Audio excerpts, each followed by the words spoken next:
Hey folks, it's Van Kraken here. Welcome to Wednesday Night World of Warships Legends stream. It's been a week. It seems like it's been forever since I've been on. Did my first couple real life things over the last week. Been kind of odd, but I'll catch up on all that. Hey, I am Van Kraken. I am a 4-year World of Warships PC player and a World of Warships Legends alpha tester. And I'm excited to be back tonight streaming to you on what I'm calling Mass Chaos Night. It is Mass Chaos for me. It's hopefully this last week. I think I can potentially get the Massachusetts missions knocked out this week, since we got that little boost a week ago on extra credit when they had to reset some of the tasks. So anyway, very excited about that. This channel is about sharing some good times around World of Warships, having some competitive but also compassionate games with regard to treating folks with respect who we play, calling ourselves out as a potato when necessary, which I will do without any ado. And just hope we have a good time here, enjoy one another's company, and enjoy the game that we're playing together. And yeah, it's been a pretty fun week. Got to go skiing this weekend with my kids. Actually, only one of them went this time, but we did go up to the mountains, had a little quick family trip. First thing we've done, really, I think since last March, outside of soccer as a normal life activity, which was really kind of odd, I can tell you, to be out of our little dome in our neighborhood, in our house, and our kind of set activities. So that was really fun. And I have played a crap load of World of Warships PC over the last week, a little bit before I left, and then cranked on it a lot since I got home Monday afternoon to get the Strasbourg ground out free tier 7 battleship, which was available in the holiday missions on that side. So got that done, completed. Now we're going to jump back into World of Warships Legends and get this Massachusetts campaign hopefully knocked out and finished. Moist, what's up, man? Hey, just saw that. Welcome, buddy. Good to see you. What have you been up to this week? Hopefully you had a good week.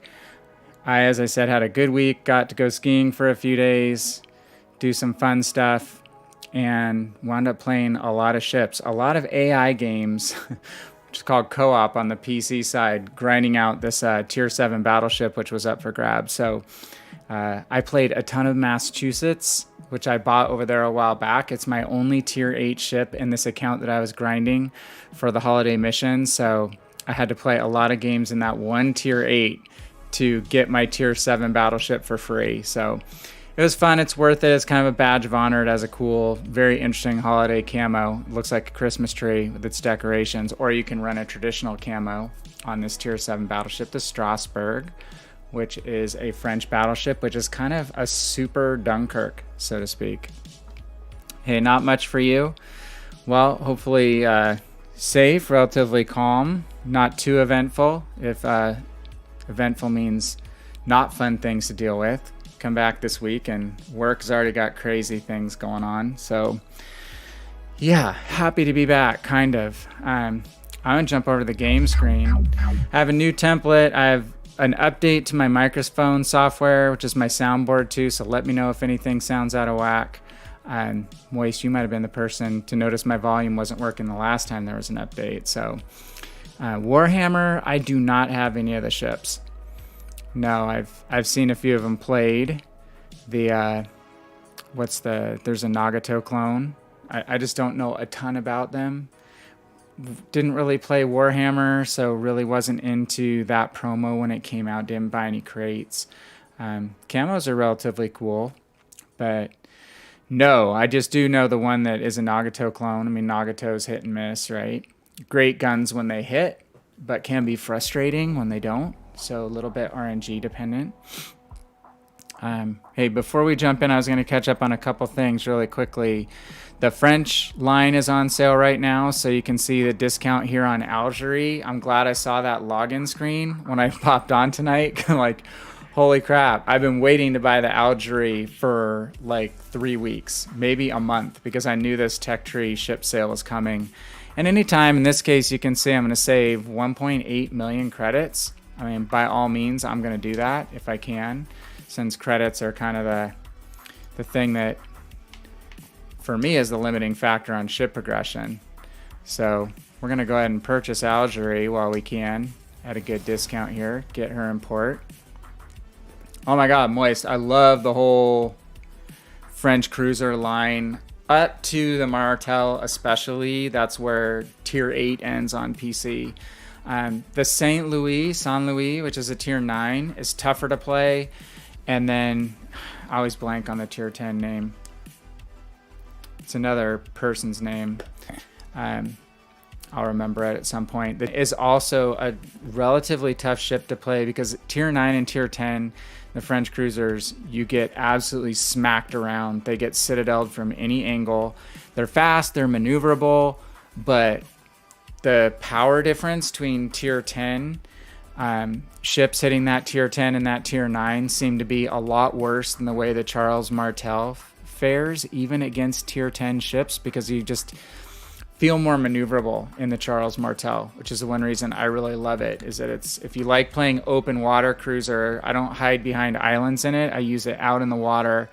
I twist, I turn, and maneuver with it, and I'm usually really successful doing that with it. So yes, love it.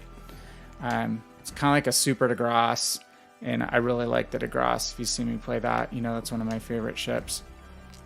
So hey, oh, one other thing I was going to check in on. Highlights. So for this week's last set of missions, Archer, what's up, man? I do live. I'm back. Escaped to the wilderness for the last weekend. Went skiing a couple days. Went to McCall, Idaho, which is currently more forestry, but was a forestry and mining town originally. A cool lake there, Payette Lake, man-made lake. And it's a great place to boat in the summer, hike, golf, mountain bike, fish. You can do everything up there 4 seasons. And right now there's a great ski hill there called Brundage Mountain, which is really family friendly. Love to ski there. So it's the first time I've skied with social distancing, and we wear face coverings anyway because it's cold here in Idaho in January, so it really wasn't too far out of the norm. But really quickly, so endurance trials. Stage 1, win 3 battles. Can do this in AI. That's what I'm going to do really quick here, is knock out 3 quick AI battles.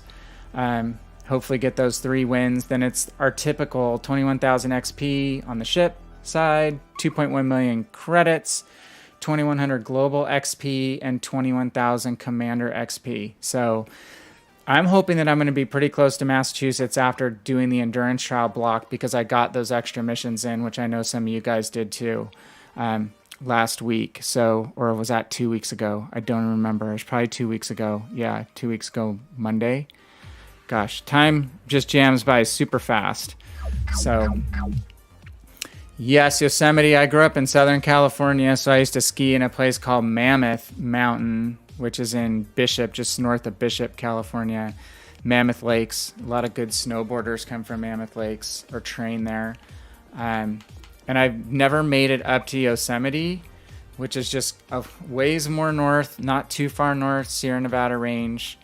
So some point I definitely need to get to Yosemite. Definitely know it's amazing. You've seen the movie Free Solo about Alex? Can't remember Alex's last name. The guy that free climbs and free solo climbed El Capitan on the, I think it's the nose route like no one had ever done it before. That's an insane movie if you have never seen it before. Definitely want to make it to there. I'd ask you, I'd come back to you and say, have you been to Yellowstone? I know Archer has been to Yellowstone. With all his pictures, he has to have been to Yellowstone a lot. So let's jump in. Oh, okay, we're in AI. I'm just going to knock out 3 real quick battles while we're catching up. Maybe do Air Force. Yeah, I think probably Yellowstone and Yosemite have a little bit of similar vibes. Amazing mountains, obviously. Amazing wildlife. And when I've been to Yellowstone, the southern, well, I've been to Grand Teton multiple times because we used to go to a soccer tournament every year in Jackson Hole. So we would always hit Grand Teton real quick, at least a drive through. But we got to go to Yellowstone twice when we stayed a week in October. And it was the coolest time ever. If you can go to the national parks like Yellowstone, basically when the crowds have left, which I think we went the week after all the major hotels and major campgrounds had shut down. The gas stations and main lodges and stuff were still open, but it was the coolest experience ever. We're like basically driving through the park alone. Wouldn't see another car for like 5 minutes on the road, but saw tons of incredible wildlife. Okay, Placerville and Sacramento. I went to UC Santa Barbara, University of California at Santa Barbara, so I had a bunch of friends who grew up in your area. We were half Southern California, half Northern, and then some from, I really call Sacto Central. They tried to tell me that Santa Barbara was Southern California. I felt it was kind of the low end of Central, given where I grew up going in San Diego area as a kid. But yeah, we had people from all over California in our dorm. So a lot of people from your area, your neck of the woods. Some good folks. Had some relatives of my wife who moved here from Granite Bay. Hey, goat. Live for on South Sacramento. Yeah, I've only been to Sacramento once. I went there when I was in high school and stayed at Sacramento State for a week for like a school activity. So it was cool, just it was short-lived. It was a government-related program, so we got to go to the state capitol and do some activities there, which was really neat. But man, that was a long time ago because I'm getting old.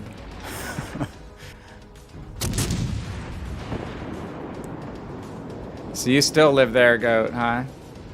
Get the heat in the summer. I grew up in Arcadia, which is like by Pasadena, where the Rose Bowl is. So I was the southern end. Again, wound up going to college at UC Santa Barbara and then settled in Ventura County after that. So spent 35 years in various parts of California. Yeah, I know there's like that area, Stockton, Sacramento, like I think there's probably more, well, there used to be more cattle than people. I'm sure there's more people than cattle now. But California is just such a diverse state. I don't think that's what people who don't live there probably don't really get about California. Is that how every part of California is so different. Especially if you make the drive from like Southern California to, we bought a puppy one time in Redding, which is way Northern California. And we drove from Thousand Oaks, Ventura County to Redding and back in one day. Like it was 18 hours in the car straight with like a half-hour stopover to get the puppy on our breeder's lunch hour. And man, long drive, but I mean, you just see how diverse California is between mountain, desert, beach, farmland, ranch land, flat and rolling areas versus mountains. It's probably one part I miss about it, but I don't miss all the people, all the crowds. Yeah, and I don't miss the fires. I lived in multiple fire-prone areas, had my car packed up at least 3 times. When I was in college, I worked at a tropical fish store, and the entire street across me was on fire when we locked up and left the business that day. My best friend, one of his best friend's apartments burned down in that fire. It was just crazy. We literally like fled in our car for our lives, and 2 other occasions I had my car completely packed, years later, fire 1 block away, burning towards our house, crazy Santa Ana winds, and there's like fires again right now, which we always had them end in October, not this fires in the middle of December crap. So yeah, I don't miss that part. And I feel bad for you guys having to live in the smoke and stuff for extended periods of time. We get that too in Boise a bit, in Idaho here, but not nearly what you guys are having to deal with, so.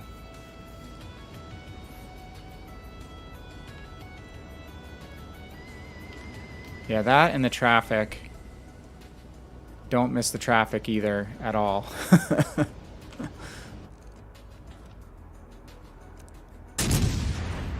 Come on, kill these bots. What is taking so long, guys?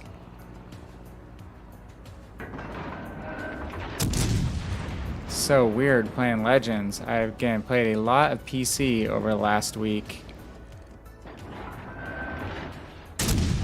Played probably a couple hundred games in co-op, maybe 100 games. Nah, man, not a couple hundred, maybe between 75 and 100 co-op games, and quite a few standard battles.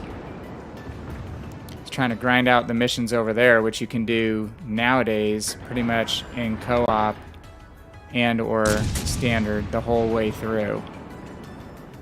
So some cases the bot battles are just, you can do 3 in an hour, so you just jam doing as many bot battles as you can to get main battery hits or damage or fires, that kind of thing.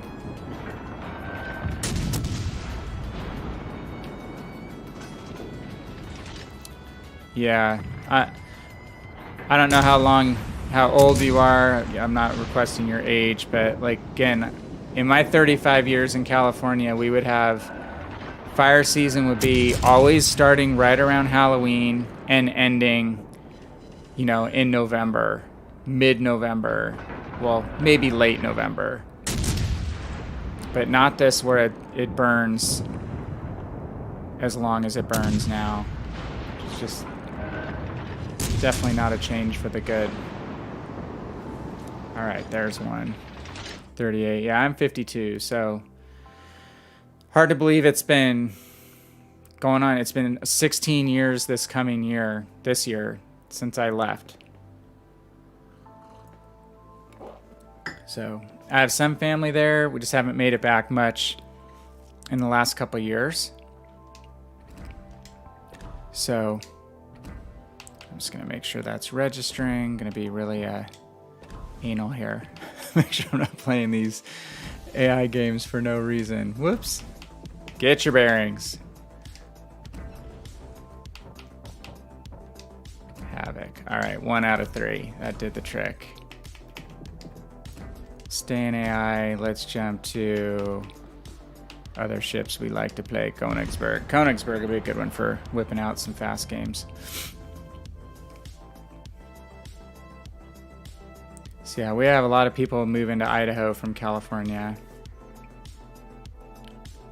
Not that we don't have our own traffic. We don't have a lot of freeways, so everyone jams up the highways and the surface streets. But I don't have to drive very far. I don't have to drive more than like 15 minutes to get to work, depending on which store I'm going to. And it's pretty chill from that perspective, which that's one of my least favorite things about California is just combat driving every day. And I used to have to not commute very far to work, but I went to grad school for a good chunk of my last years down there and had to commute through the belly of the beast, through the San Fernando Valley to UCLA from Ventura County. That was fun. So don't miss how crowded it has become. It's a lot worse now than when I was there. So pretty much heard you can't go anywhere without major traffic these days. All right. So my co-op strategy is to try to run at an angle to the direction the ships will approach. So I know they're going to go kind of from cap to cap. So I'm just going to slide at a bit of an angle to get crossfire, like on these guys. It's only wind required right now. We do have a battleship coming around the edge we're gonna have to watch out for. If we get crossfire, we can go to armor piercing rounds. Whoop. I'm going to try to weave a little bit since we have this Kaiser here. His guns are not pointed at us. Who else we got? Got Danae. If we run at an angle, we can also get torps across the bow of the bots too. So if you're just trying to maximize your damage or earnings when you're playing AI mode, there is a way to do it. So now look, we can try to get a spread of torpedoes across the bow if this destroyer's torpedoes don't get there first, which they probably will. We'll switch to armor-piercing rounds.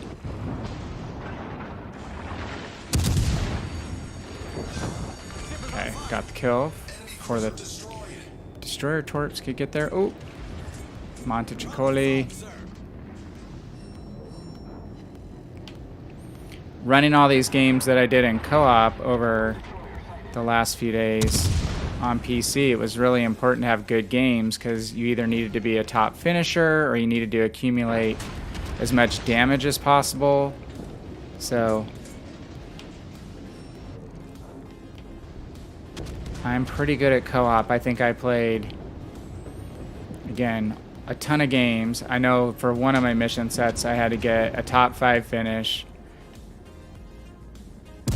to complete one of the missions 12 times, and I think I played 24 games and only got below the top 5 one time. So it's not a commentary on AI being hard. I know it's not nearly as hard as standard, but it is predictable and you can use that to your advantage in how you score.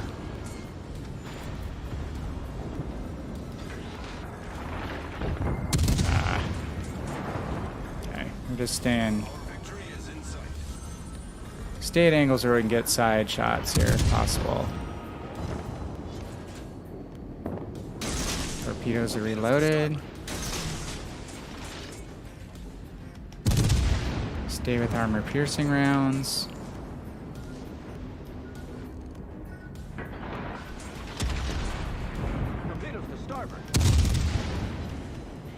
Now I have a battleship right around the corner. One thing, when the bots get keyed on other ships, you don't have to worry too much. Oh, I'm gonna eat a torp.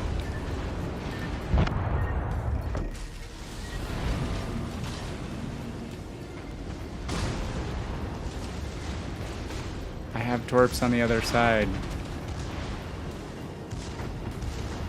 If I don't hit the island first. Come on, turn, baby, turn.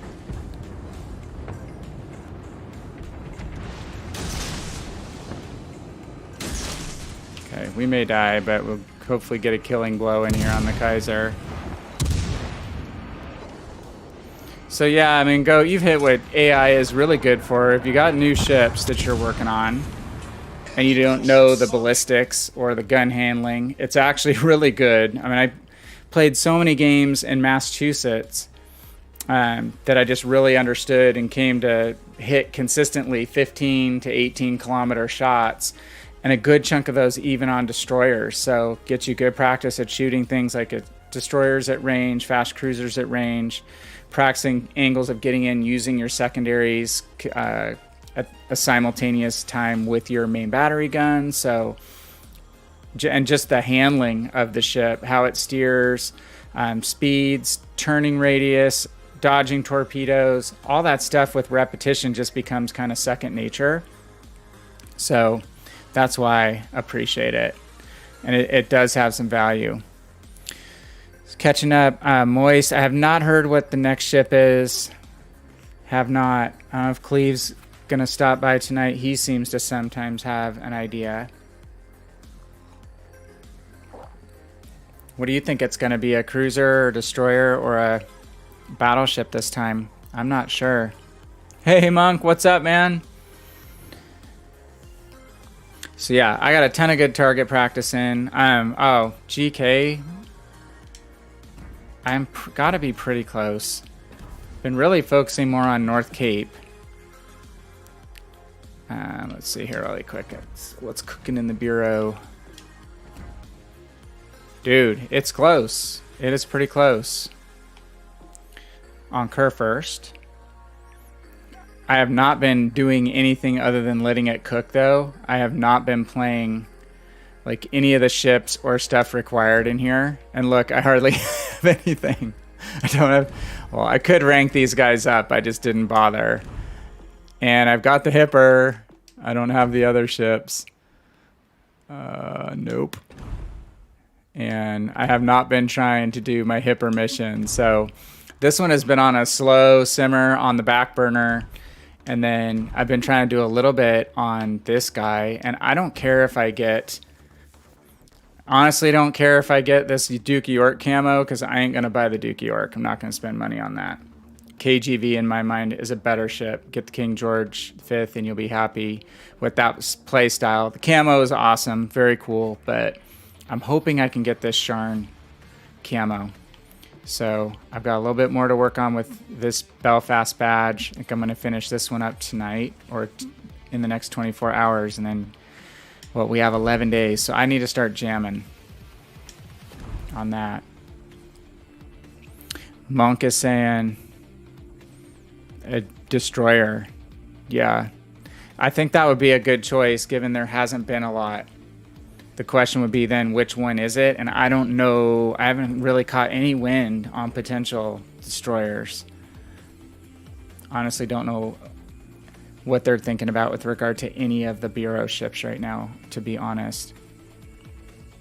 Or not the Bureau ships, but the next campaign ship. So, Bureaus, as far as just having a lot of missing pieces, they definitely made them harder this time. I mean, they definitely wanted to sell some ships. For sure. I still think the campaign ships are an amazing value in my perspective, so... Let's just do Montecicoli, knock out the tier 4 cruiser trifecta in AI battles and get this first endurance trial knocked out here. Des Moines wouldn't be bad.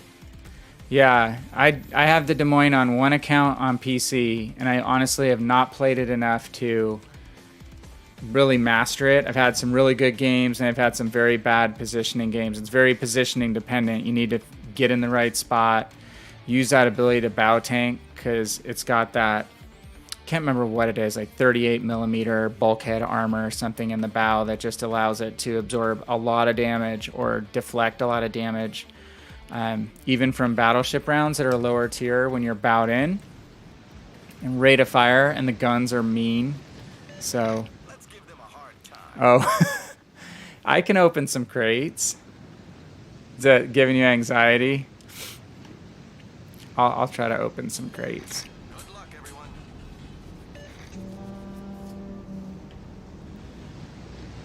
So yeah, Des Moines, be interesting. Battle starts. Yeah, I'm not really sure. Guess it's time to start following the dev blog a little closer. If they're ready or not, or if it'll just be like the Yamato mode, you know, where it was a token mode in the first go round. That's what I'm kind of wondering. If this next big update, I mean, they had said they wanted to get CVs in December for this update, so I have to think that they're gonna try relatively soon, but who knows? Okay, just double checking we are in AI mode.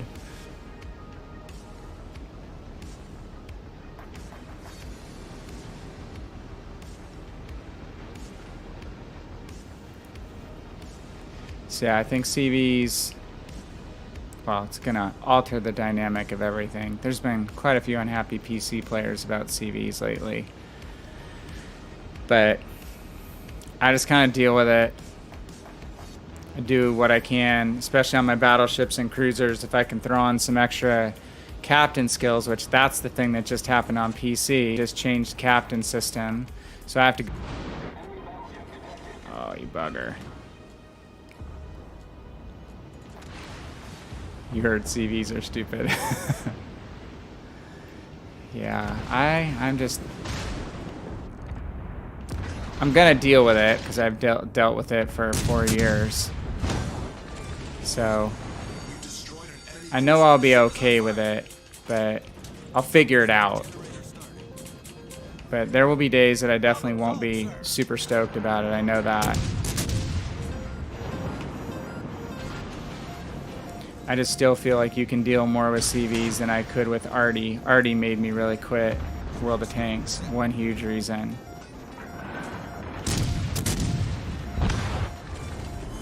We're dominating these bots.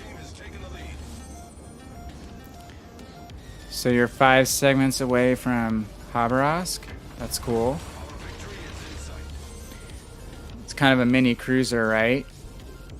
That's the Russian line that I'm up the farthest on PC.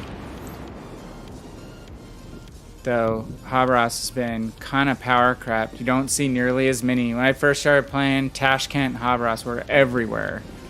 And they were a real pain in the ass to deal with. And then you just kind of saw people play them a lot less as they brought in some of these other fast-firing DDs with kind of equally good guns but way better torpedoes. Holland is the one everyone plays right now. Freaking amazingly fast torpedoes. We're living dangerously here with this Byron. Okay, he's not looking at us at this moment. He's not going to turn into my torps either. Yeah, I started Shimakaze, but I have to go restart that as soon as North Cape is done.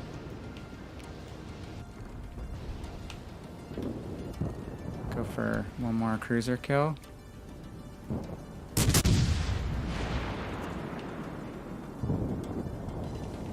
Oh, could not steal it.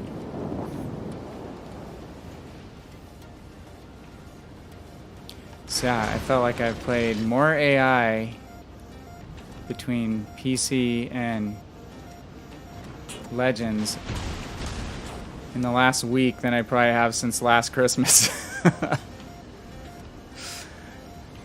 And I mean, it's to each their own, but I just don't know how you can do AI exclusively.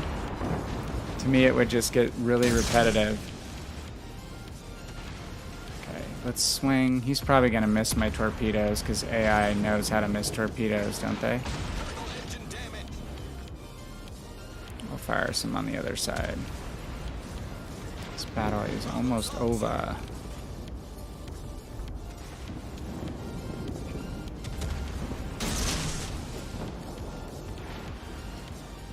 Oh, you've been having internet issues, Archer? Knock on wood, mine has been pretty stable. The issues that I had with the stream getting knocked off before I went on vacation, I heard it was Twitch again. So, hey, what's up, Dark? He has RIP internet. All right, so we knocked that out. It's the only one I really use AI for. It's just for the wins. Get the wins. But on PC, you could do basically alternating. Hey, Superman, what's up? You could do like run all AI, and one thing would be accumulate damage and accumulate XP, and on the other would be accumulate wins. So you could knock out a block of like 6 stars. You needed 12 stars, for instance, to move on to the next mission. And then the last step in the mission was to go get like 20,000 base XP. So that I would play all in standard battles. So, but I am AI'd out. It's like robotic after a while, but it's hard to lose. Makes you feel good. What's up? What's happening in Indy? I've been off the grid. Any new movies that I'm looking for? We binged a couple Netflix things over the weekend. We watched The Queen's Gambit, which is the chess movie about the prodigal chess player. It's a woman chess player, but she's basically patterned on like Bobby Fischer and some of the other true characters in the chess world. Thought that was really good, really well done. And we've started watching Cobra Kai. Oh, that's okay, man. No problem. No worries about that, chat. You guys have the experience of having been there. If you have any, things you want people to pitch in on, just let me know. I'm happy to pitch in thoughts. But you guys know how your categories worked and how to adjust that so that you guys can max out your stuff. 1:30, is that your date? Yeah, my wife hadn't seen Cobra Kai. I'd seen the 2 episodes that you could get for free when it was on YouTube Red, right? And YouTube Red must have gone away, right? That was their pay TV service. So I watched those 2, and I got really close to buying that just to watch the rest of it. But then now that it's on Netflix, it's cool. So we binged the whole first season in one night and are on the second season. So just with that John Kreese coming back. So, and it's funny. It's like every time I turn on the TV now, it's like Karate Kid 1, 2, or 3, next Karate Kid. So I've seen the end of the Karate Kid and Karate Kid 2 like 3 times in the last couple weeks, just like the last 10 minutes. I'll do that. I'll like watch the last 10 minutes of a movie, even if I've seen it a billion times, if I like the end of the movie. Oh, Star Trek Discovery. Yeah, that has the woman who played Sasha from Walking Dead, right? She's the captain. Is she the captain? I've watched a lot of Star Trek in my day, but I have not caught up on that. I haven't really watched since what was the one after? I watched TNG, Next Generation. I watched was it Deep Space 5? Not whatever the space station one was. And I didn't watch the one after that. So I have some definite Star Trek to catch up on. I've only seen the first of the new movies. I've seen the old movies a bunch of times. All right, we have to play in standard now. If anyone wants to jump in, let me know.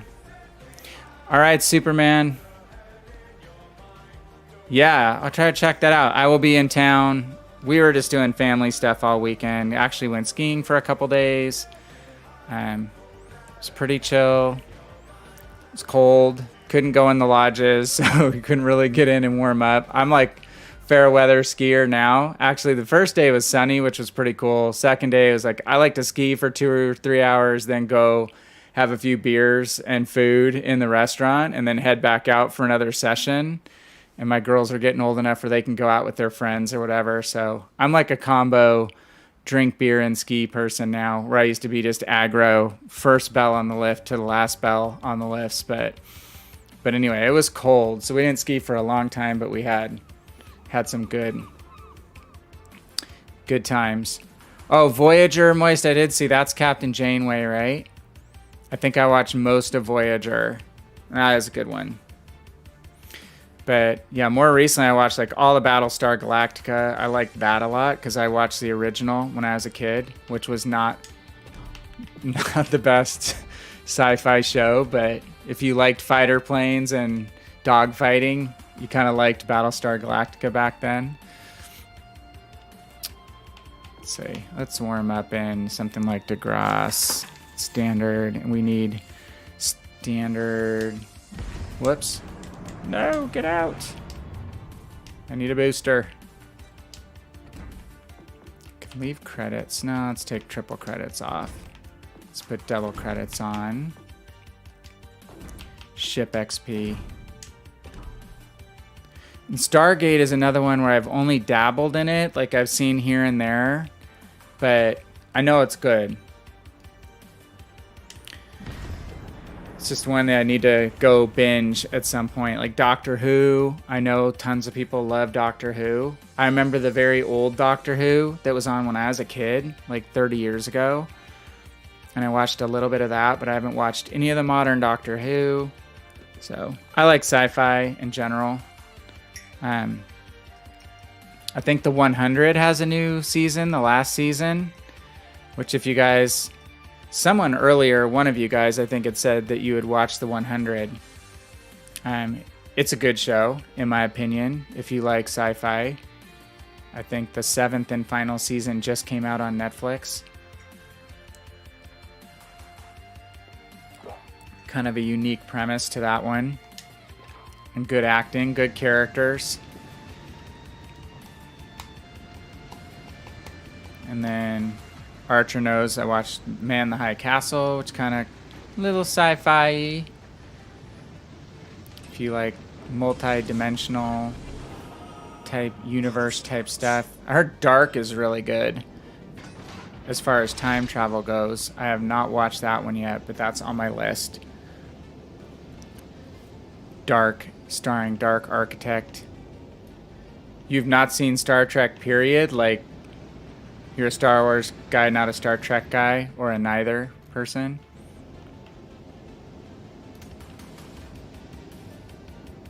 Oh, that sucks, Archer. It never seems to be as good as what they say, but like at home I'm on cable, and I don't think a ton of people around me have cable anymore. I think most people have satellite TV, so I actually get pretty dang good speeds on my cable internet. And it's way better than getting it. Well, DSL is probably relatively stable around here too, but love Star Wars, love Lord of the Rings as well. I'm gonna have Star Wars soundboard. I can't use that when I'm killing bots. It's not fair.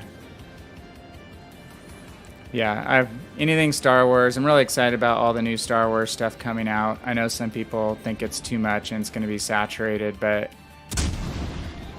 honestly, some of it won't all be on the nose, but a lot of the cool stuff, like the new Rogue Squadron movie, and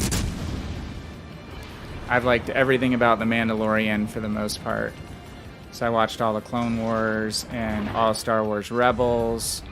So yeah, I grew up on Star Wars.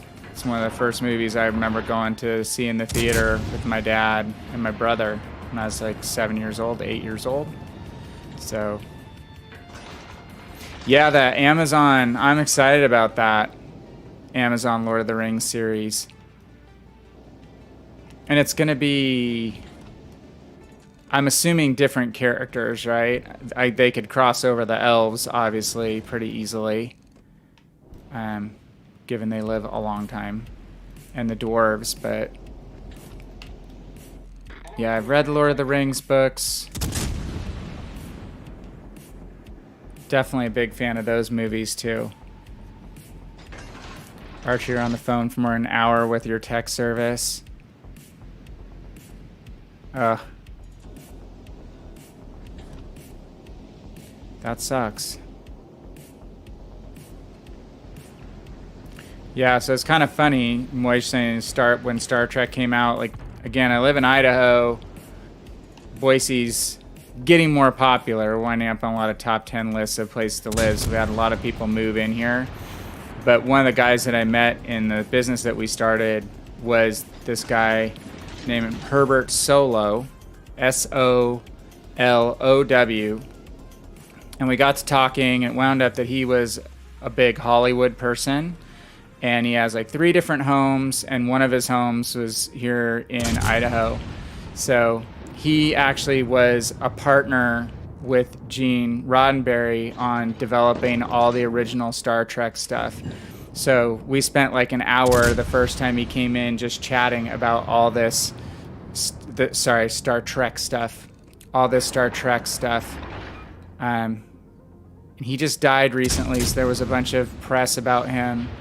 And he was claiming like he came up with Spock's ears, and he came up with concept of Starfleet and all these different things. Now, I don't know how much of that is true, because there's a little bit of controversy between him and Gene Roddenberry, I guess. But he was basically a big producer at Desilu Productions, which was Lucille Ball's production company, and he also Worked on a bunch of other series that I remember when I was a kid, television shows and such. But yeah, he had a lot to do with pitching the original Star Trek series and working with Gene Roddenberry on making it more accessible. So it was just really wild talking to this guy. Like, you never know who you're going to meet. It's the small world. So he was a customer for quite a while, and I spent multiple hours talking to him about his Hollywood experience. Especially since I grew up in Southern California. I have some friends who work on Hollywood-related things, some writers, some guys who run their own like special effects house and stuff like that, but I was never personally involved in Hollywood.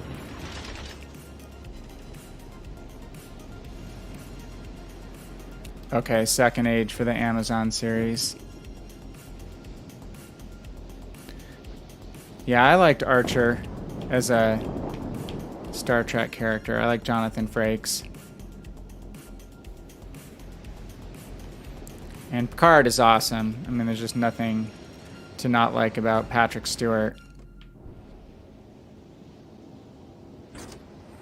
And good storylines in that era, like the Borg. The Borg stuff was all really cool. So I like it all. I'm not a snob of just Star Wars or Star Trek. I like them both.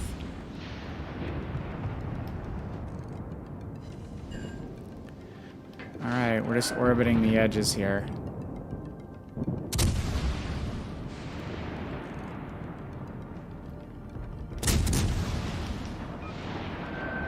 Trying to get my aim back.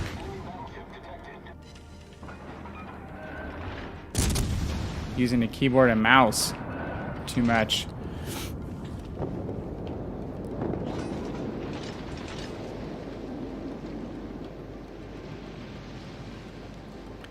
Yeah, and I didn't see the Picard, the new stuff.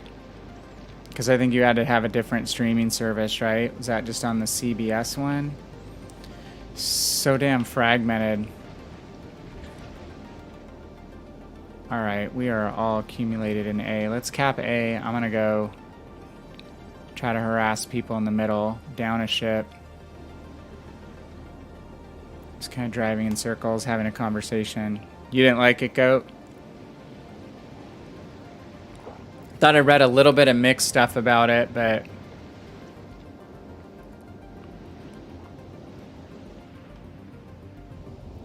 depending on the producers and the different tacks taken on those spin-offs, I think they vary in quality. Okay, we're gonna go to armor piercing on the Furataka. He'll probably stay HE on us, so hopefully we can get in with rate of fire. And Citadels. Same with Pensacola. AP will be our friend if we can land hits. Come on.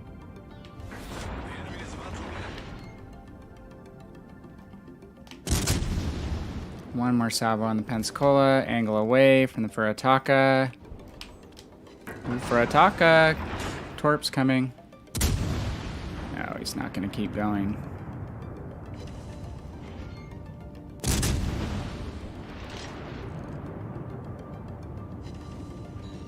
Shocked. Oh, I'm really surprised he switched to armor piercing. Okay. Good on him. So to stay angled, hopefully we can bounce. We're getting good citadels on him.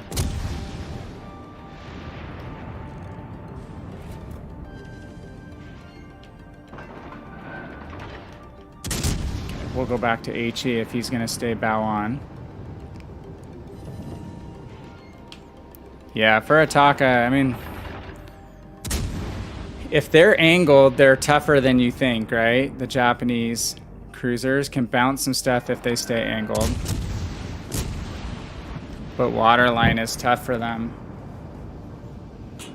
And he was even angled a little bit, and we still managed to land 2 citadels while he was slightly angled. Okay, why have we not capped A? Can anyone tell me that? What was there, 1 cruiser in A?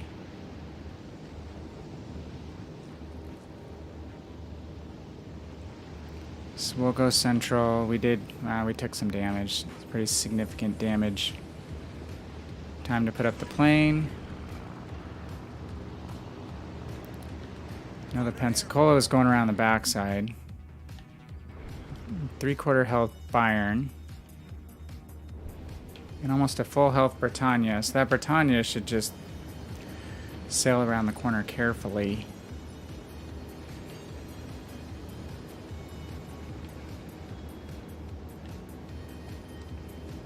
We have 5 minutes left. We have time to flank.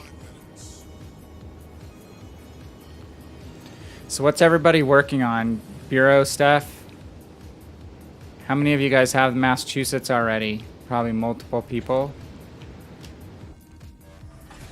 Archer, you got your Shimikaze probably.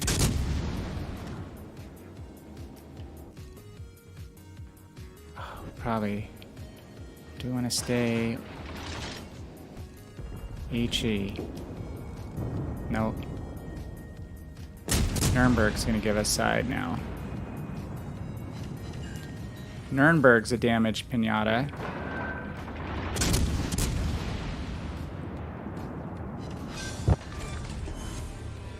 Citadel Fest. Okay, now we gotta go back to HE.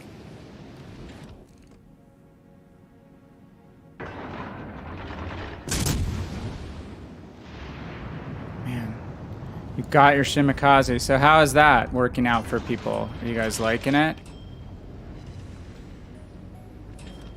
I imagine you're seeing more of those in legendary tier games. More Khabarosks. Hob. They don't speak Russian. I know the K may be silent. I think. It's great.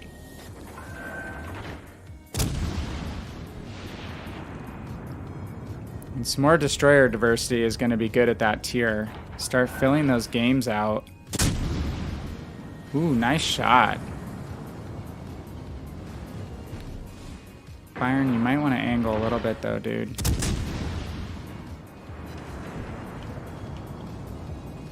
We need to get a fire on this guy before the Byron dies.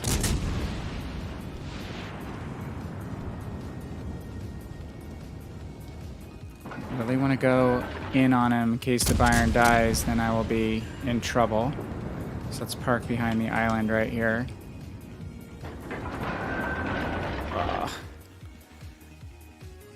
We lose on points. Yeah. 80 knot torpedoes at 9 kilometers. Is that what you're talking about? Khabarovsk in 2 to 3 weeks. Cool. That's just my beef with the legendary tier games I had played of late. I mean, I was having more fun playing those than I had before, but it seemed like every match had a mismatch in destroyer allocation on the matchmaking. I hate when there's more than one destroyer on that level of game, that tier of game, because it's really not fair to be down a destroyer. And then secondly, you'd have like a Khabarovsk going against a Gearing, which makes no sense. So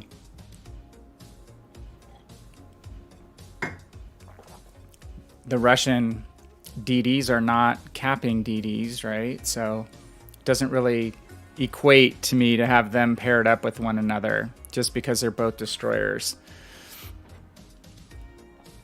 All right, we wound up second. Got a pretty good chunk of our XP. 4,000. So let's bump up to tier 6. Let's go for the moneymaker. Question is, will I be able to aim out of my way out of a paper bag? There's a good chance I will not. Triple booster. All right. And let's see, we have equilibrium of power still on. Let's leave that. Okay. Yeah, exactly, Dark. The torpedoes are emergencies. They're, you know, when someone is coming around a corner and you need to counter them, or when you're attacking to have a chance to stealth ambush around the corner of an island. That's really what they're for. Drives me nuts. I mean, I had some of those games on PC on the weekend before and after I got back from the mountains, and people trying to torpedo people in 4-kilometer Russian boats in open water. Like, dude, don't do that. I need to get back to doing some content, Moist. Work has been busy. I have multiple ideas. I have some cuts done on some stuff. I just need to do some narrations. So I'm going to do a quicker like video series, a little shorter duration video, like probably 8 to 10 minutes. First one's going to be using island cover. It's like terrain abuse. So I hope to do more ship reviews like Dark's been doing. Dark has some good ship reviews. Check out his channel on YouTube. And then I've also got the one that I did recently on a situation within a battle, which not a whole battle, but a situation of Bayern where I had to take on basically a Podvoisky division that were all trying to kill me, and I came out victorious in that. And then this next idea for a series is just going to be kind of quick hits, like little techniques and tips focused on one narrow thing. So in this case, it's going to be the star of that video will probably be this ship here, where to find good island positions, how to use cover, cap adjacent cover in a ship like this, and use terrain. And I'm going to have to use the small island here. I like that spot over there better. But we'll pull up behind the small piece here. No, I know. You told him Darkitect would be good. We need to remember to call him that when we need shorthand. He has a new logo, though, which is very cool. What's the problem with this island? There's not as much area to fire without being detected. Okay. Well, at least we know only the Iowa was detecting us.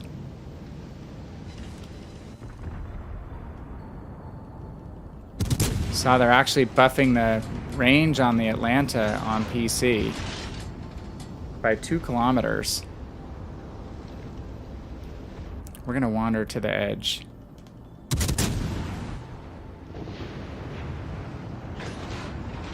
Got these guys coming in behind me.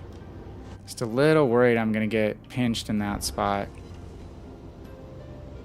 So we can pull here and support these. Whoa! Holy lemming train. Gaggle of battleships. So let's see if we can stop here. Iowa's a little too close to the island. Yeah, I've checked out some of T-Bull's stuff. Tactic Angel has some good ones too. As far as ship reviews, I like his. I like goes in a little more of the history.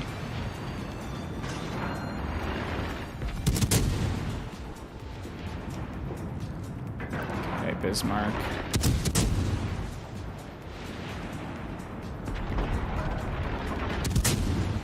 Hey, we got a fire. Okay, this little pocket here looks like it's going to be pretty good.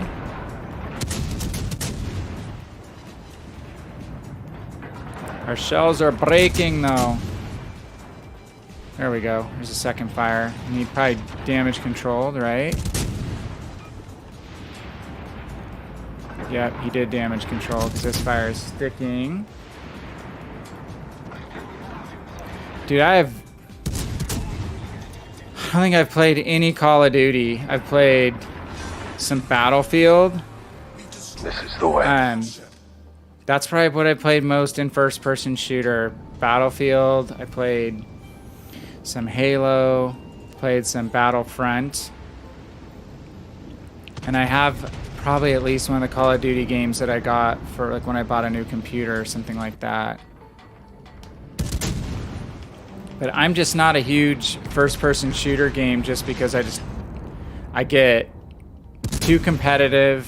I hate sucking, and I hate getting headshotted by people that I don't even see.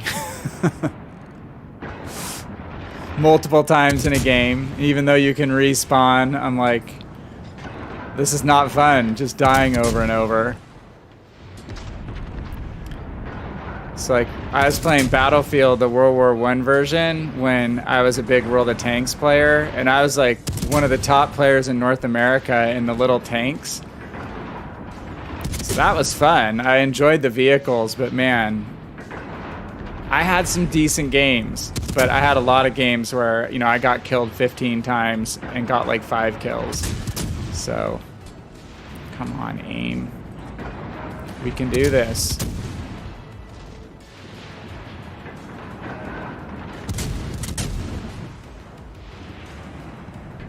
Just can't quite get it to land. How about the Iowa? The Iowa is still sitting right behind that island.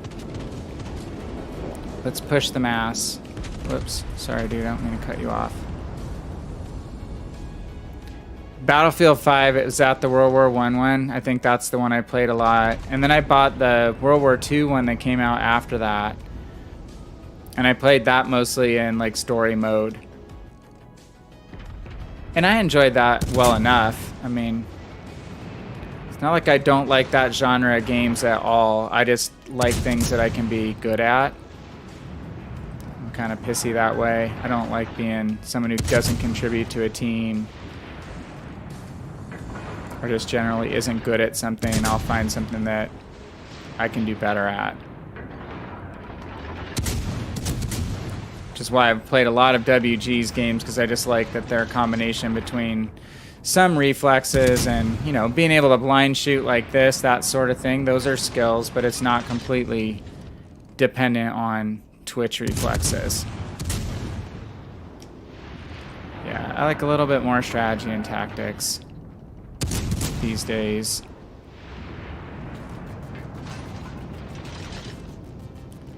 Alright, oh my, we're getting a little brave.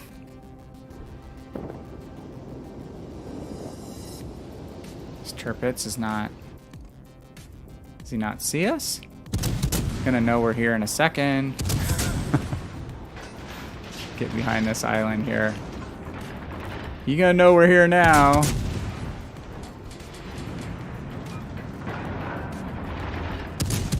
I am just not leading enough. Uh-oh. Still spotted. Who is doing the spotting on me now? There's the Massachusetts again.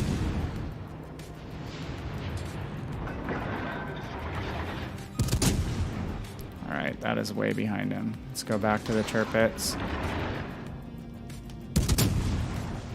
Gonna get a cap. That will help with XP a lot.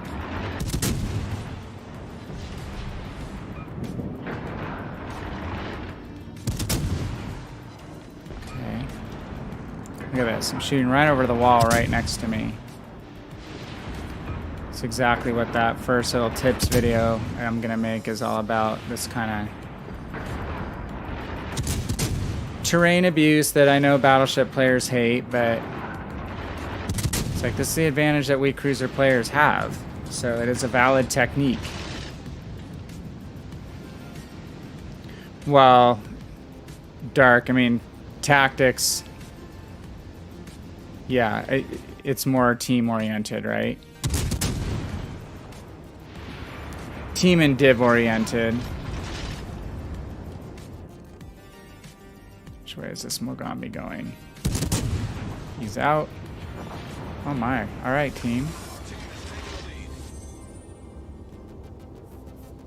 Where is the sole survivor?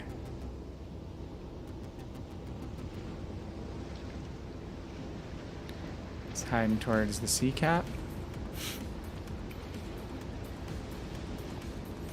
Yeah, I love that you can't outturn your turrets, for sure. Definitely appreciate that too. Oh, Wichita.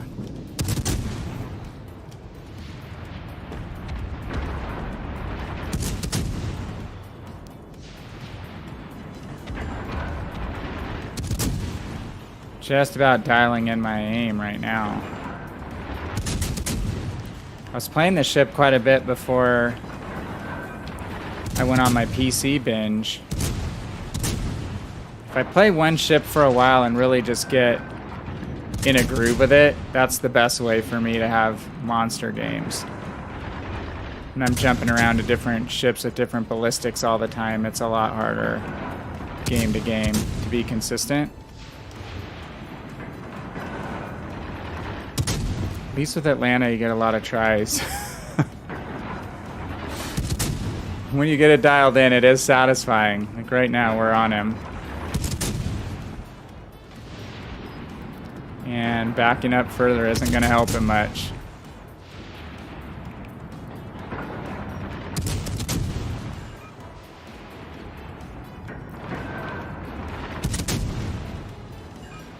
Come on, Wichita, be dead. Got him. Enemy cruiser destroyed. Those are satisfying when you're just visualizing where they're at and how they're traversing back and still able to get a lot of hits in. Got 240 hits in. Fortunately, we broke a lot of those shells, being that we were lower tier. But still, not too shabby. 2 kills. Got the cap. So, and there's the proof in the pudding. 8,300 XP. I still say, I don't know if Atlanta's still in the shop, but for 500,000 free XP, if you don't have Atlanta and you've got a bunch of battleships or other ships already and it's just one more of those, this ship plays so uniquely.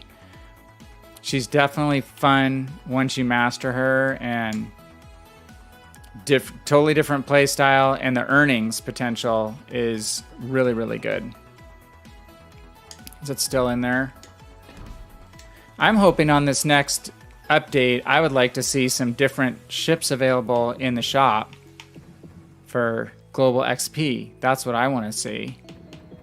I was pretty bummed when they had the huge holiday update and it was the same ships available for global XP.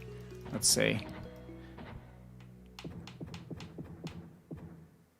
And I missed, well, I would like to see Scharnhorst go on sale. That's one I would buy. I don't know a ton about Gascon, but I have enough battleships already at higher tier.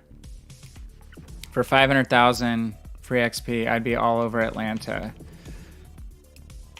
I've even toyed around with Krasny Krim because it's got a unique play style, and I like it.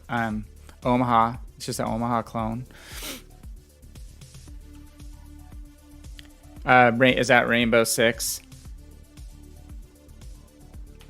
And this game will get to be more of a strategy game if we get, you know, end-game clan content. I've never gotten to play any type of clan battles in World of Warships. I've watched a lot of it. I've watched a ton of King of the Seas and like that Verizon tournament that they did and the new one they'll do. I'll watch a lot of that stuff, so I think that will really change it. I did play competitive tanks. All right, I promise I'm not going to need to open some crates.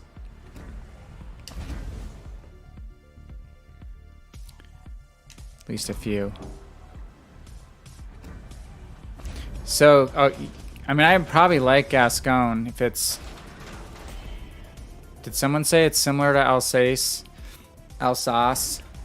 I like Alsace a lot. That's a tier 7 I would like to see, or a legendary tier ship. Is Alsace.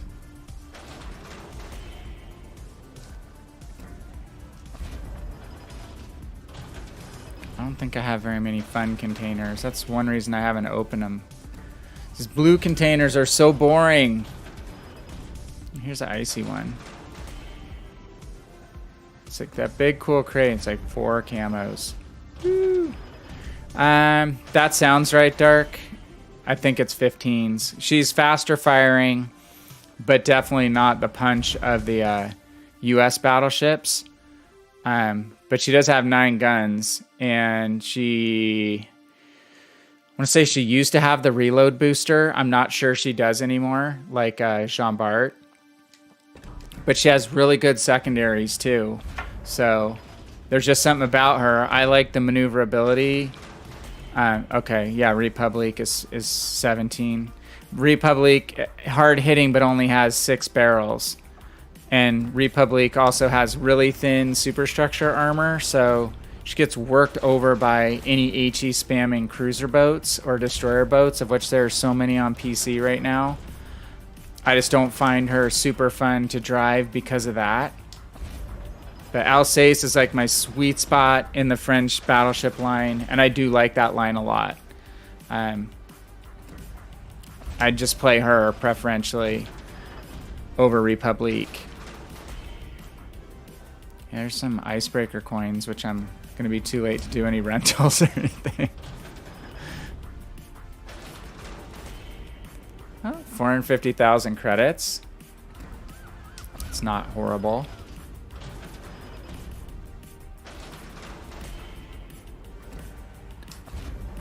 Yeah, that would be my pick.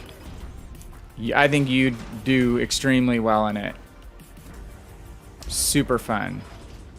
I've had monster games. I've grounded out twice now on PC. No, only, well, I have it on 2 accounts. I fully ground it once to Republic, and when I jumped in and was playing it a couple months ago, a lot, I was getting monster games like 150, 160K plus on a regular basis.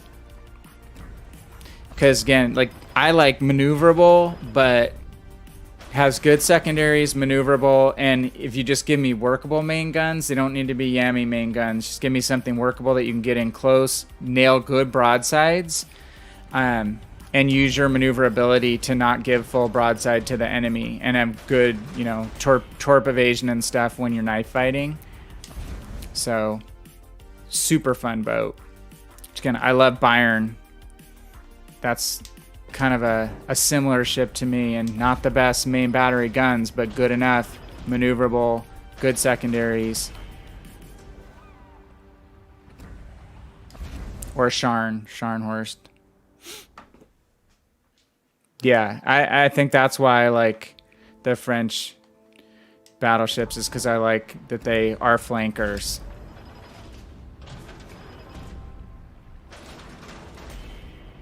All right, I'm gonna do 5 more. Go to 70. See all these icy crates? I don't think you can even get a ship in these. I'm getting a lot of duplicate commanders for commander items. I just kind of wish they'd soup up the daily containers. It'd be cool if it were like PC, where you could earn 3 instead of just the 1 freebie, have super container option where you could drop a ship. So yeah, Richelieu is fun, and I hated Richelieu the first time I grounded. I'm just not used to front facing guns, honestly. But once I got Jean Bart and played it more, and then I had to regrind through Richelieu again on my second account, and I actually liked Richelieu a lot on the second grind through. But I had a better feel for the line at that point. So I think she's fun. And that Strasbourg that I just ground out on PC over umpteen AI battles and a decent number of standard battles, she's basically like, if you took a ship and put her between Dunkirk and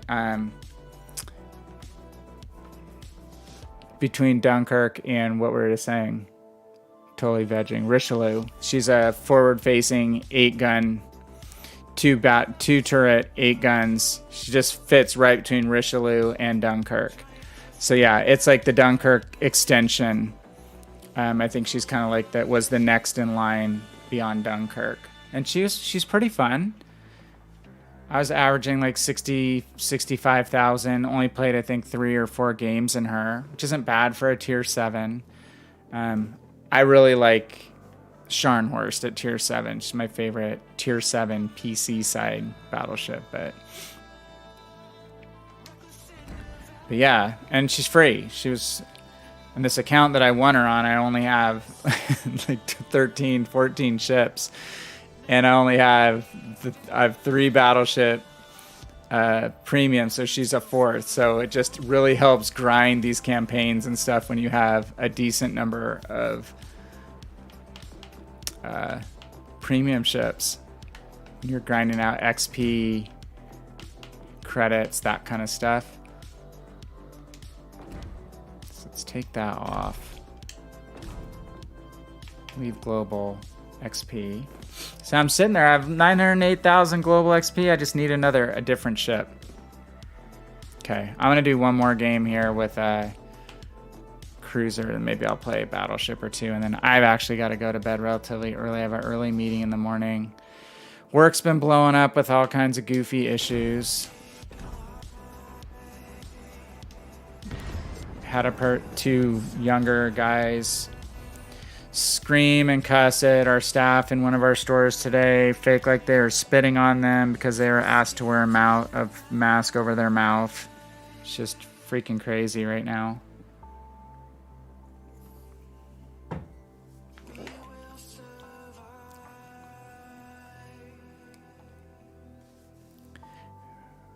Range built up to 20.5 kilometers in Richelieu. That's cool.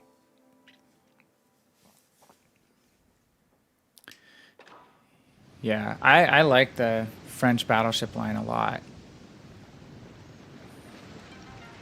I'm just kind of in the midst of grinding multiples right now. I'm probably not gonna... I may not worry about doing much Gneisenau play right now. I did unlock her. Got her on my German line discount. Picked up Algerie today on discount, so I think I've saved 3 million credits. I'm a smart shopper.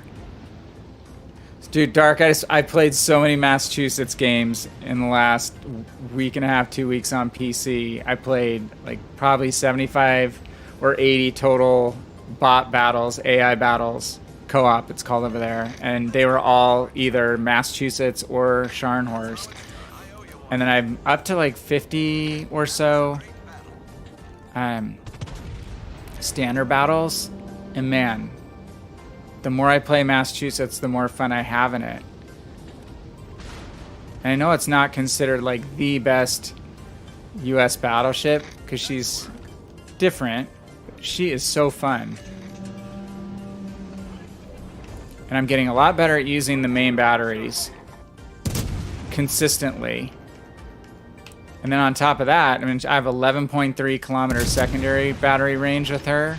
So it's just meme worthy. I'm killing DDs left and right. Because it's a decent mix of AP and HE secondaries. So I'm having a freaking blast playing her. And so I'm super excited as well. I'm still really stoked that they gave that as a campaign reward ship. And I'm liking my Yahagi. I'm having fun in Yahagi. Oh, yeah, you just hang out in my smoke, dude. So to me, like, Yahagi's $5 worth of fun. So to get Yahagi and to get Massachusetts for the normal Admiralty backing cost, I think is insanely good. Which is why they're trying to get money out of us on the Research Bureau. And the Lenin. Moist, someone mentioned the Lenin. I saw Froggy got a Lenin, he said, for free. Is what his stream title said. So he must have ground a lot of games. Thought it was really hard to get it free. Hard to impossible. Okay, let's get some fire on this Normandy, eh? Oh shoot, we gotta skedaddle. I'm not watching my smoke timer very closely. Reporting the position of a strategic target. Enemy cruiser sighted. Okay.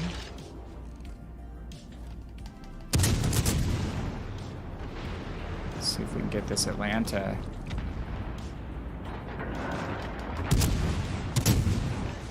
Requesting assistance.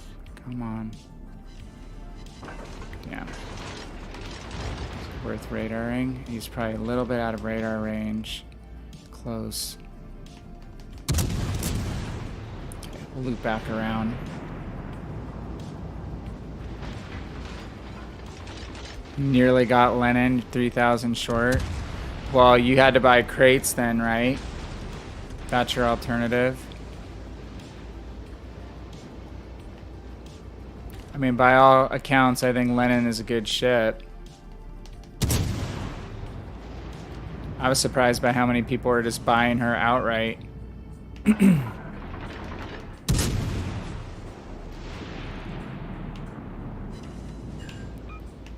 we're gonna try to kite the Normandy. Nice work. We have our cruiser friend here going broadside to the Normandy, so hopefully he'll target him preferentially. That's how it's done. Nope, he's gonna fire at us. Okay, smoke up.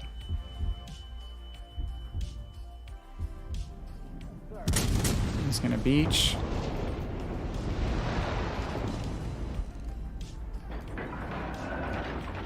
Hopefully teammates can keep the Normandy spotted. Screen set.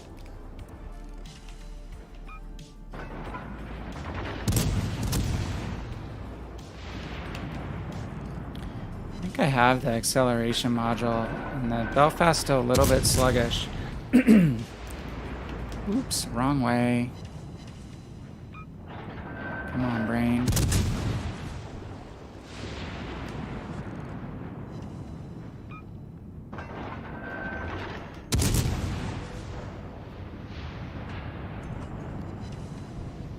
I have the Nelson on PC on 2 accounts, but not on Legends. But I like the Nelson for what she is. I mean, she's a different play style completely. Taking the lead. But I have some really fun games in that ship.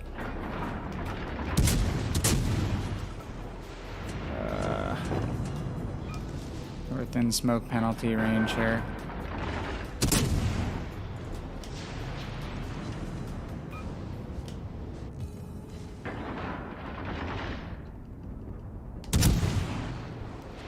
Oh, nice. This is the way. Okay, thank you for whoever helped ship him. Ah, no! Yeah, that's what happens. That's pretty surprising. That's a smart play by that battleship. He targeted me preferentially even though he had this nearby battleship. That's not a play that happens all that often. So a good shot on his part. Our team wasn't going to make it anyway.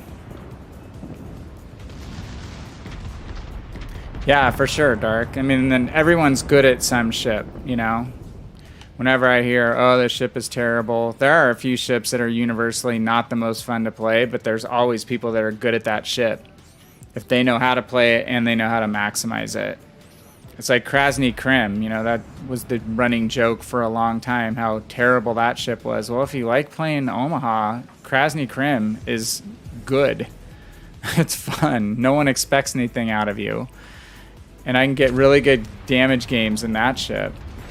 And then now it's the Makarov this year. Everyone got Makarov, which is the new like Russian version of the Nuremberg on PC, and everyone's complaining what a terrible ship it is. And then this ship's horrible, and they sail straight into a cap. It's like you don't cap in a Nuremberg. It's a longer distance spammer, and it's a really good ship. So it doesn't suck. You just have to know how to play it. And everyone's bummed because a lot of people got that ship out of crates because it was a new premium. So people didn't have it in port, so a lot of people wound up getting it as one of the first premium ships they got out of their expensive crates. Yeah, well, so I like the Pensacola, but only after playing through it like several times on PC and then playing through it on here. And it has horrific turret traverse. Totally true. But it's also got extremely good armor piercing rounds. So, I mean, you can devastate enemy cruisers that show broadside to you. And it has, you know, that it's higher caliber guns, so you can set fires easier in New Orleans and in Pensacola than you can in a lot of cruisers that same tier, unless maybe if they're Russian, like Molotov. So, but you can't show side for very long, and you have to turn the ship to turn your turrets sometimes. So, and yeah, it does. It takes damage, so you kind of have to know where to position and not to be the center of attention. Like if your support gets nuked, like in this game where my support had dwindled down, and as soon as these battleships saw that and I was kind of focused, you're dead. I mean, that's obviously what happens in Pensacola too. Alright, well, this game is not going to end well for our team. So I know I'm not going to get all my ship XP done. I'll need to run at least 1 or 2 more. But yeah, I mean, that's totally true. I mean, I'll play a Pensacola game. I haven't played it in a while. Just load it up with a triple booster. I think I probably have it in my non-selected. Where are you?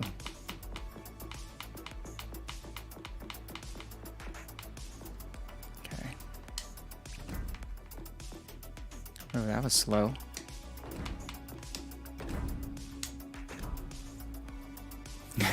Yeah, and Dallas is, you know, just different. Rate of fire, maneuverability. Pensacola's maneuverability isn't bad, but the problem is you outturn the turrets all the time, right? So let's try it. I haven't played it for a while. I'll probably get completely worked, but like New Orleans is another one that a lot of people disparage, and I have good games in New Orleans. But it's situational, where you really have your best games are, again, cruiser heavy games where cruisers get broadside to you and you just nuke them.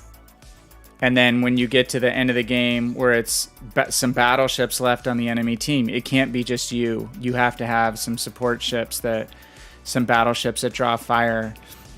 You have to have them be a little bit distracted. Yeah, I mean, this is Floating Citadel.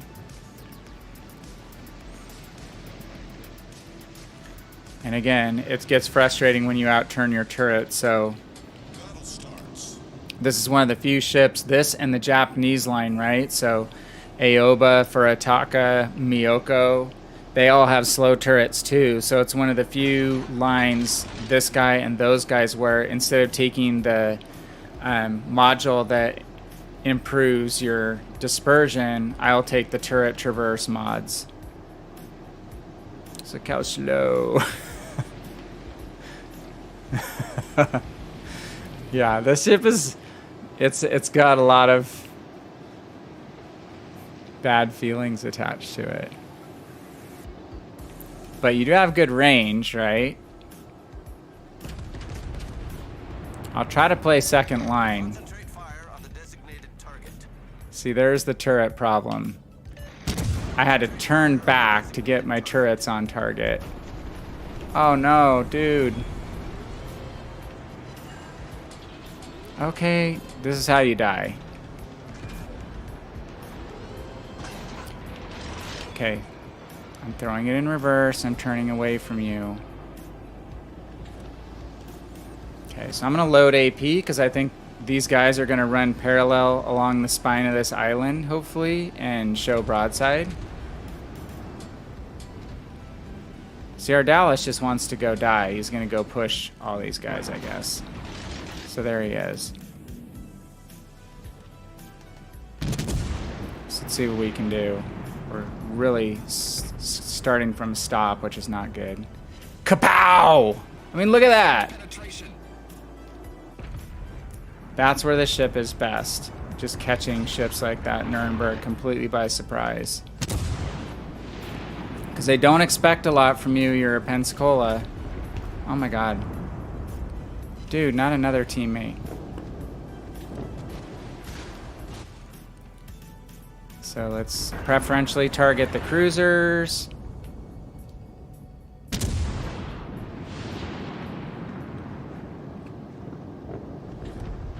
Again, try to stay around a battleship, like someone who can draw fire. I barely hit that Pensacola and got a Citadel. Yeah, that proves your point about the armor. But it also proves about how good her AP is if it's used situationally. Okay, one more shot and I'm going to turn. Oh, see how it turned the turrets? It sucks. Okay. I'm going to turn away from the battleship. I have to go around this island.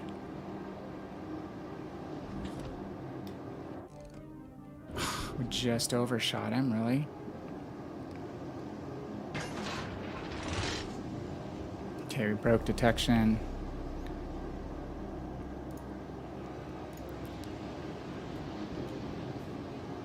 Sometimes it's better to be lucky than good.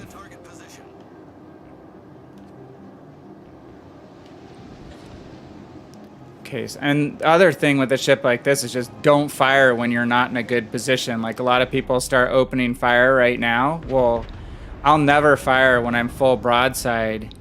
I'm gonna initiate my turn away and then I will fire. So I'm already gonna be in a tougher angle for him to hit.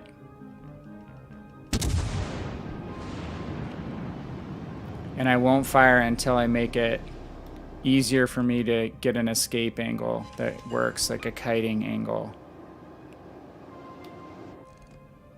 And I always run a commander that has the skill that lets me know that I'm being targeted and by how many ships, because I want to know that all the time. Critical engine damage. Hello, steering gear. Problem solved, sir. Just need to remember my...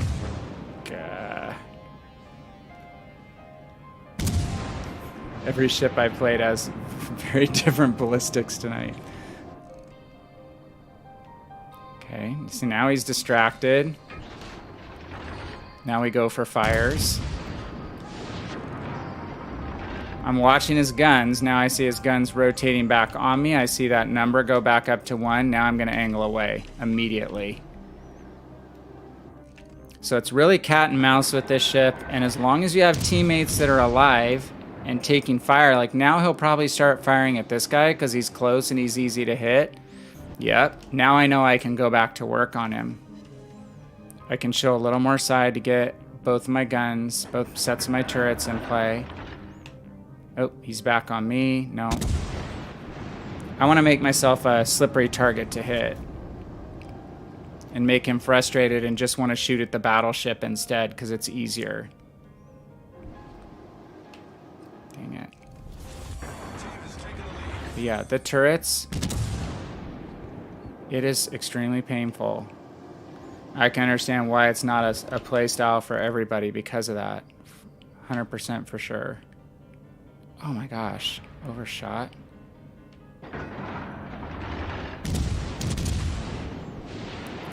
Forget the turrets are pretty high arcing. That should be better.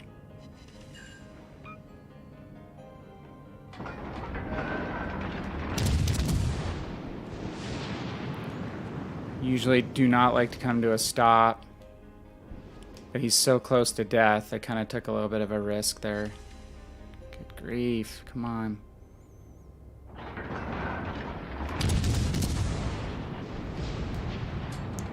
Going. Smashed my left thumb, which is my steering slash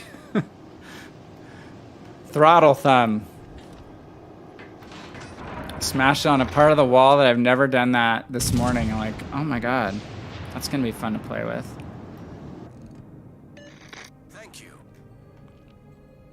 Can't see how the Pensacola is aligned, so I'm just gonna use HE when he's difficult to see whether I'm shooting at a broadside.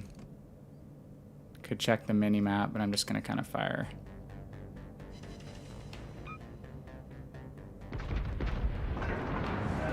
What are you doing? it's over.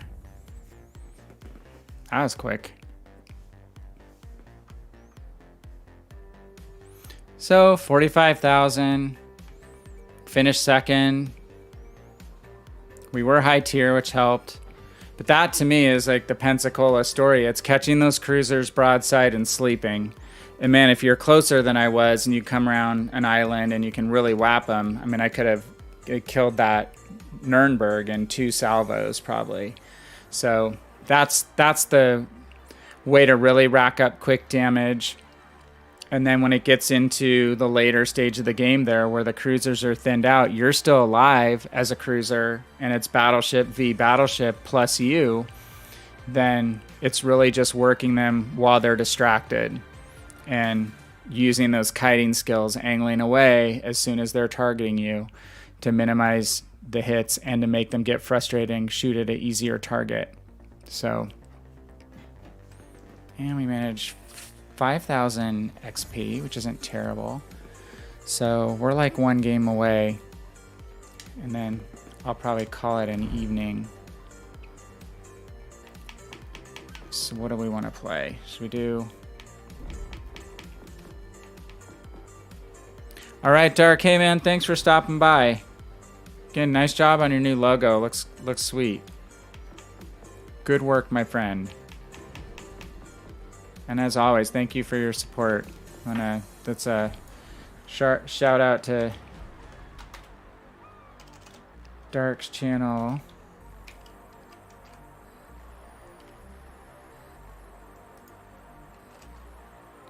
I think that's it.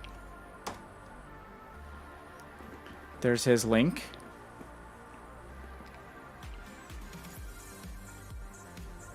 Have a good one. Have a good night.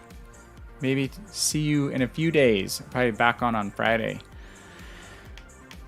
All right. So what do we want to do here? Can't play legendary.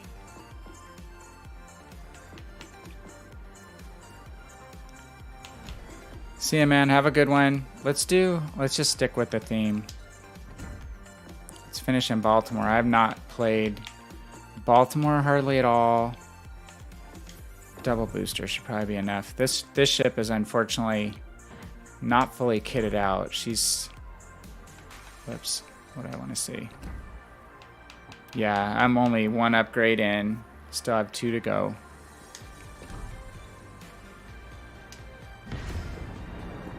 So whereas I'll play a lot of Pensacola in open water, obviously with Baltimore, you want to try to find an island position if you can.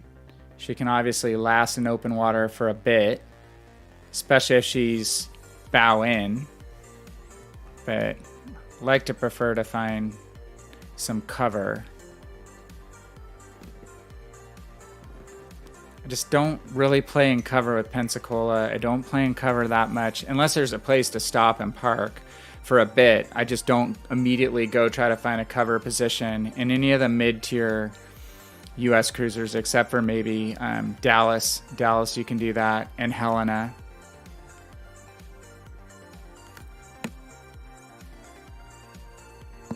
I actually like playing Omaha and Pensacola more out in the open water. I live on the edge. Let's see. Maybe we should try the channel. Do. Let's try the Or channel. do not. There is no try. Even though there's no domination cap, so we'll have a look-see over there. Maybe. Well, there's only 1 destroyer. Oop. Oh, dang. Come on, Bismarck. Just blinking out. Oh, I try. Oh, cool. Every time you turn your head and it blinks back on, then you look back and it blinks out again. I know that drives people who are new to these games absolutely crazy. The whole disappearing tank and disappearing ship phenomenon. Alright, so I'm just going to do a circuit to see if I get spotted. Just see if their DD decides to run this channel, but obviously it's not as high value a channel without a cap in it. So we're not going to hang out here. And I'm not going to push the middle. I just don't want to get stuck in there if someone comes around the corner and then the Bismarck decides to pinch me coming through the gap.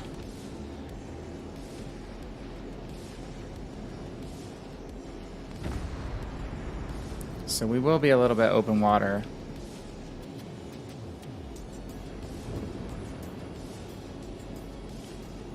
Looks like the Bismarck is firing HE. Okay. The destroyer must be relatively nearby. Maybe coming into the channel now.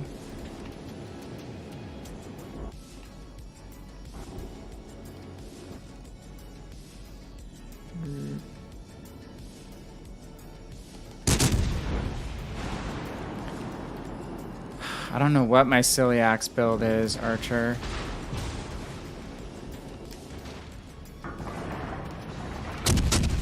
Oh, this could be ugly. The ship is on fire. Go ahead and put the fire out.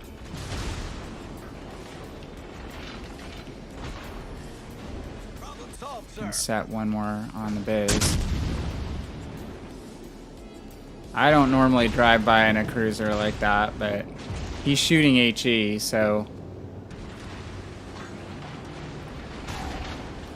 Or he was. And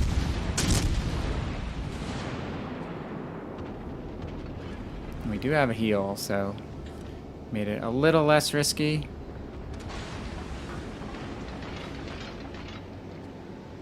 I think there's a DD that's come through that's spotting us now. Must be sitting in here.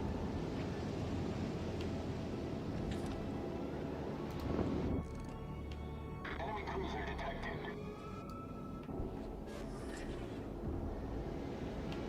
Okay. Chappie back there. And in New Orleans.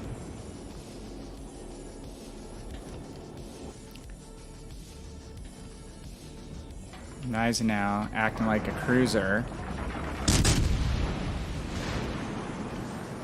Nothing better than seeing German battleships behind islands at the back of the map. Not really a sniping playstyle in an Gneisenau. God, my thumb is whacked.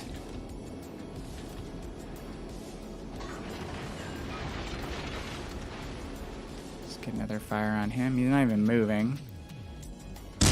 Barely moving now.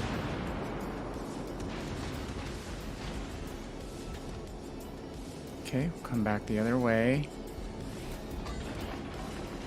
See if we can work the Bismarck down and contain that.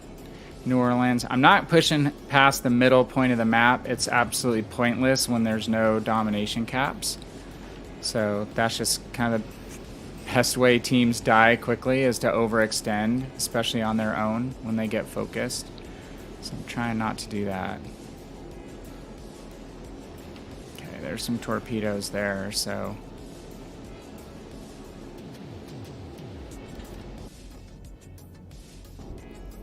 Bismarck, I guess, gonna hang... Oh, that'd be why.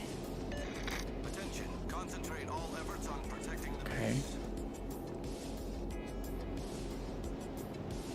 I didn't notice those torpedoes came from behind us.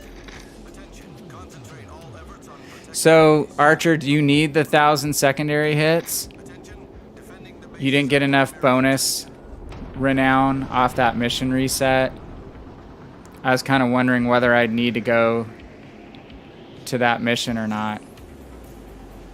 And well, I'm trying to remember if I was using celiacs for that or Hipper.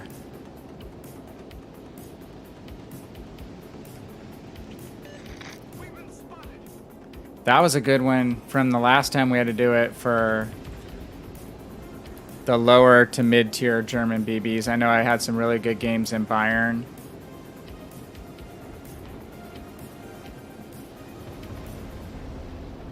Let's get stuck in a little further, and then we're just going to use our radar. Once I know I have enough coverage. The cap. It's still in the cap, so let's try it.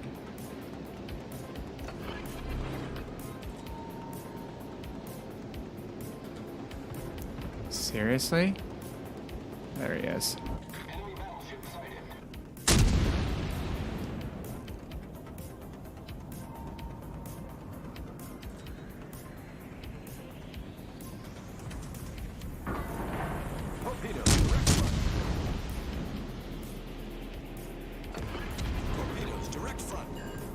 Okay. At least driving him out of the cap. It's kind of an interesting play by him. Instead of doing support of his teammates, to just go and try to do a cap where he knows we can get back. And it is distracting a big chunk of our team.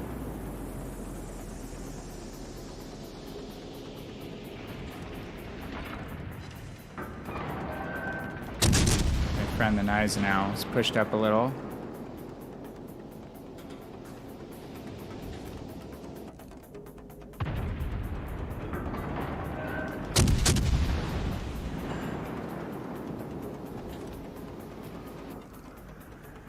He's going for island cover.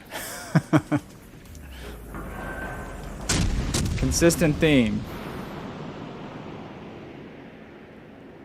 York, don't die. We have 3 dead battleships already. Let's see. No, that Bismarck's still alive. He's probably healed up a little bit.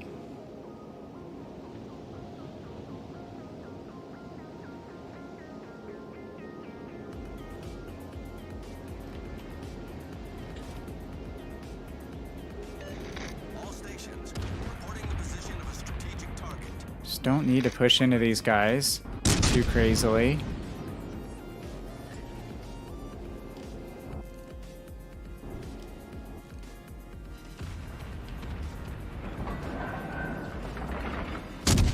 You know he's probably going to reverse now to get back into cover, so we'll just put our shots a little bit behind him. All stations reporting the position of a strategic target.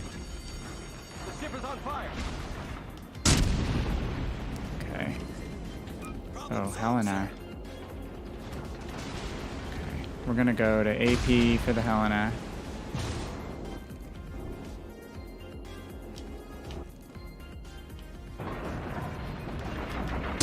Predict that he's going to turn out a little bit on my shot. Confirmed penetration.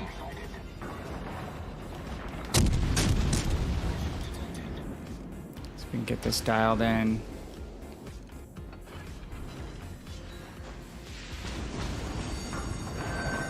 The ship is on fire. I think he's going to hit the island. Torpedoes dead ahead. What? That's not good.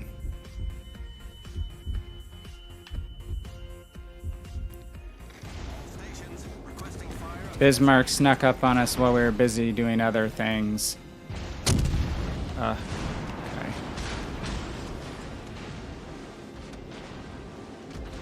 Is the Helena dead? Looks like he might be dead.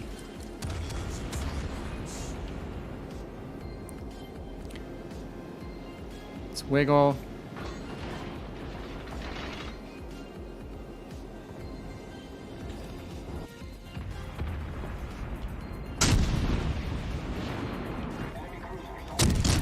Get this Bismarck out. Damn, unlucky. Unlucky RNG. Ship is on fire.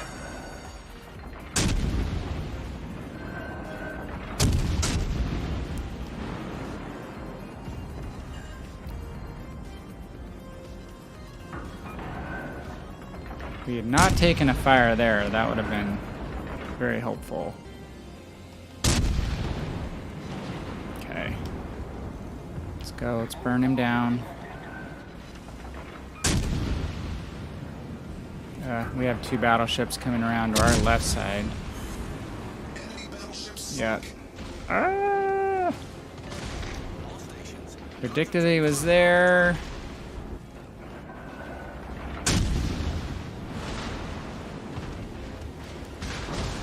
Secondaries are going to be a problem. Gonna radar just in case we can pick up their destroyer.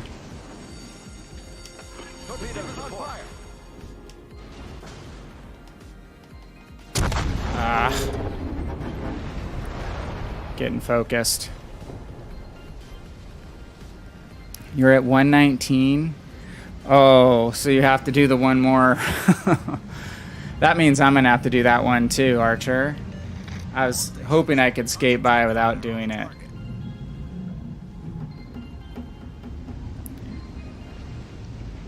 Well, that Bismarck that came around the other side obviously had a good game. He blew out that whole flank. Blew out the whole west flank, looks like. If I had a little bit more life left, I could have kited these guys and maybe burned this guy down, or at least killed the destroyer. Unfortunately, they both came around after we had already taken significant burn damage in that one Citadel salvo. But got 70,000 damage. Again, this ship has 2 upgrades that are not done on it, so she's going to be a real beast when she's fully upgraded. I mean, she's workable now as it is, but she'll be that much better.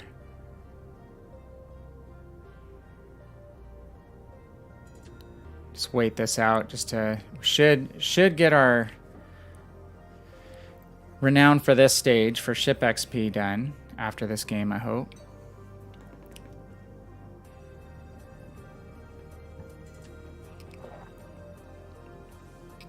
So I was trying to think, Archer. I know I used Bayern. What was the tier 3 everyone was using? The free tier 3 with the Halloween camo. Nassau? Nassau was a big secondary machine last time. Wasn't that the first stage of this campaign where we had to get secondary hits? Seems like forever ago. Okay, dude, you can just, like, be aggressive. Try to get some damage and die at this point.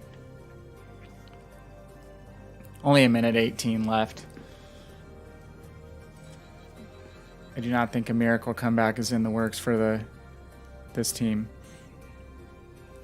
Oh, that's right, it's tier 4 and up, you're right. My bad. Well, Koenig's not bad. I'll probably use Bayern. I had some multiple games where I got, I think, around 200 hits in Bayern. 1,000's a bit of a haul, especially in standard. Dude, what's the point?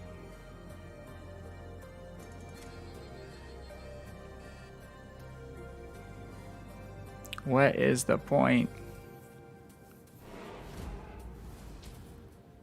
Yeah, that Bismarck had a good game.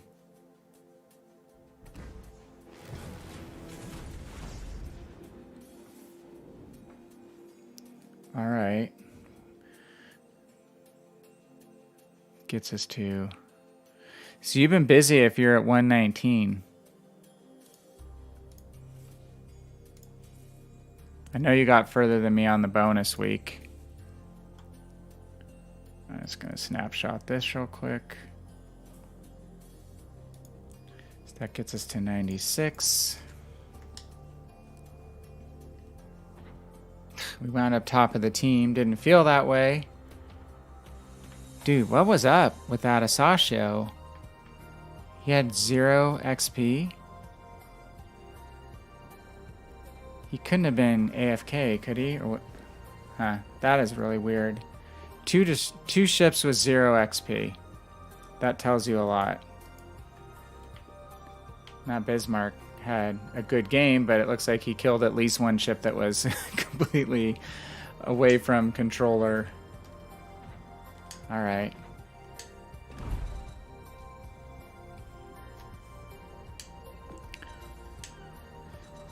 Whoops, controller's freaking out.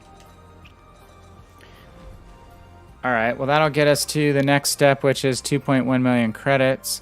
So we have credits, global XP, and commander XP left, which are all easier to do than the ship XP that we just did. So you think it was a rage quit? Yeah, maybe.